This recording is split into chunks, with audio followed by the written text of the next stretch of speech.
the UN Human Rights Council has voted to suspend Russia, who was a permanent member of that Human Rights Council. Today, this assembly has decided that for now the Russian Federation is suspended from the Human Rights Council. The battle for Donbass will remind you was Second World War. This will not be a local operation based on what we see in Russia's preparations to it.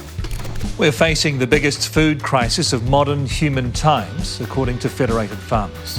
Well, the Russian government has released an advisory as it faces global sanctions. Traveling to European countries at the moment could be dangerous for Russians because of the large number of Ukrainians based abroad. But breaking ranks with the European Union, the newly re-elected Hungarian Prime Minister Viktor Orbán has said that the country is actually ready to pay Russia in rubles for gas.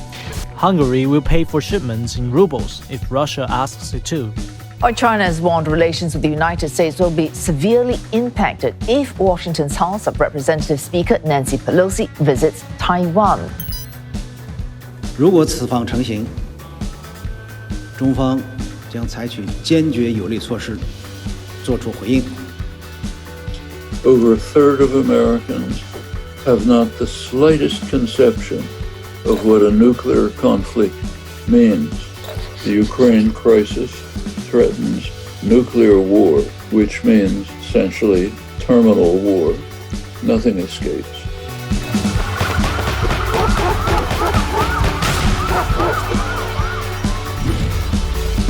Hi folks, Canadian Prepper here, going to try to help you sort through the bullshit of the last 24 hours in the next 20 minutes. And boy, there's a lot of it. We are knee-deep in misinformation, disinformation, and downright lies.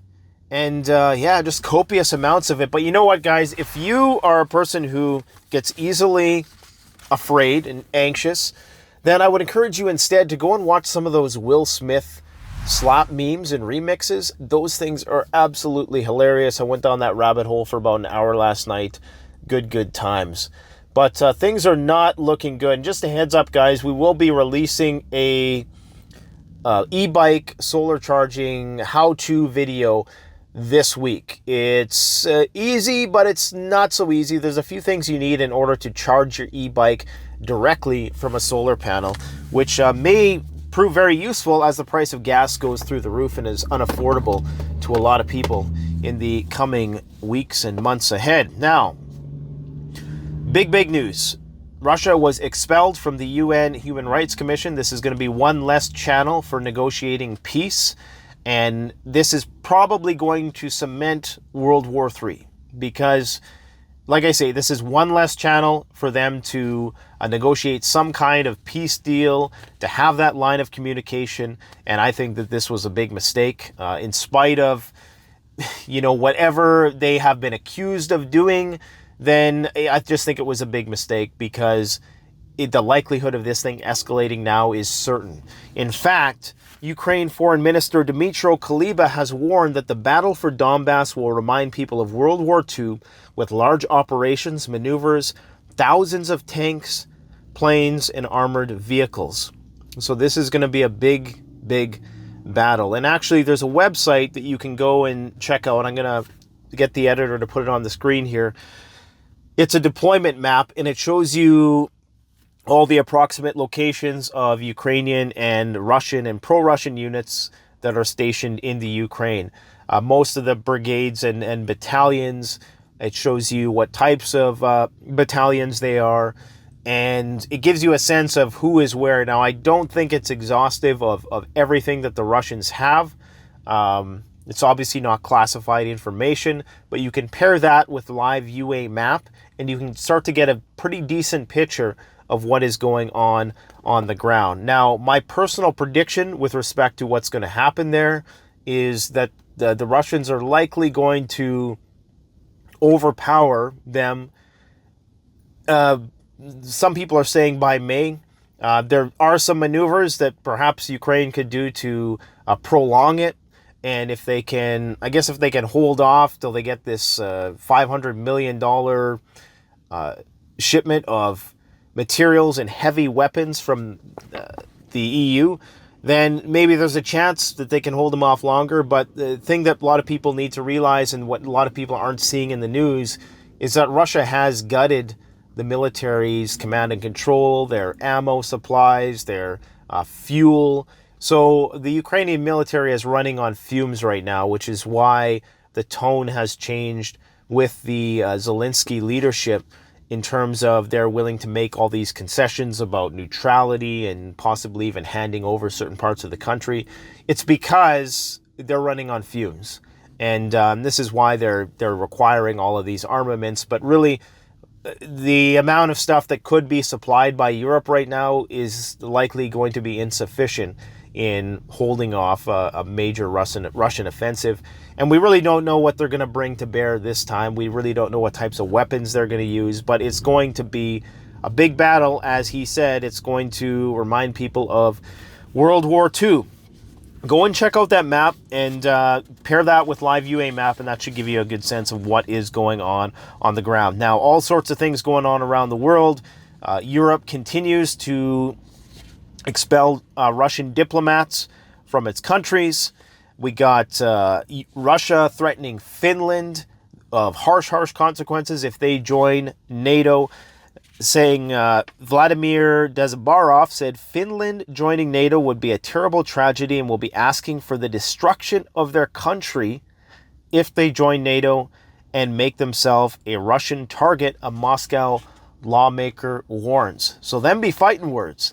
Now, if you guys don't know, I think one of the most popular prepping documentaries on YouTube is one ado with preppers in Finland and how they've basically been prepping for this very thing for a long time. You guys are going to have to forgive me. I'm a little under the weather today. I think I'm coming down with a bug. So let's see. Maybe it's the COVID. We'll see. I don't think so, but I think it's just a cold. I'll probably have to go get tested here. Okay. Speaking of COVID, China warns Thursday that it would take strong measures if House Speaker Nancy Pelosi visits Taiwan, as media reports emerge of a trip that was planned for this weekend.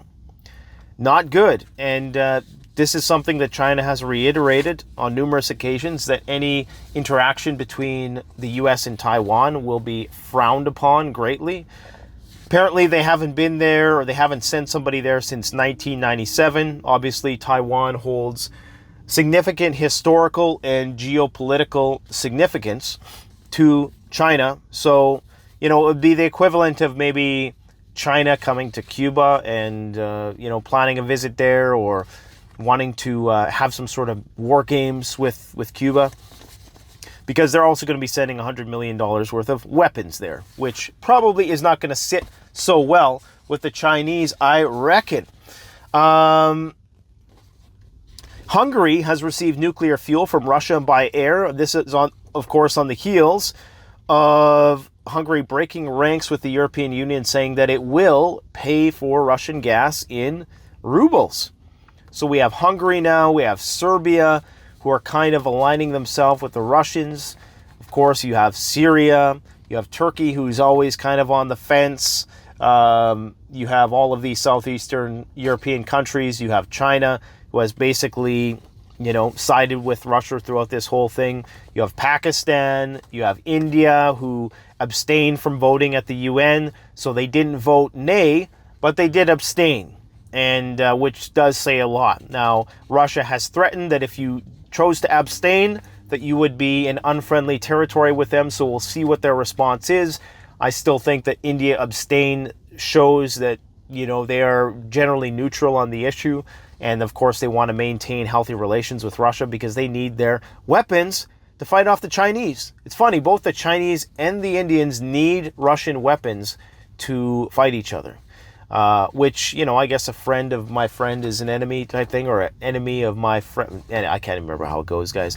Like I said, I'm a little under the weather today. But this is all on the heels, of course, of 2 Russian warplanes loaded with nuclear weapons violating Swedish airspace. Now, this was last week.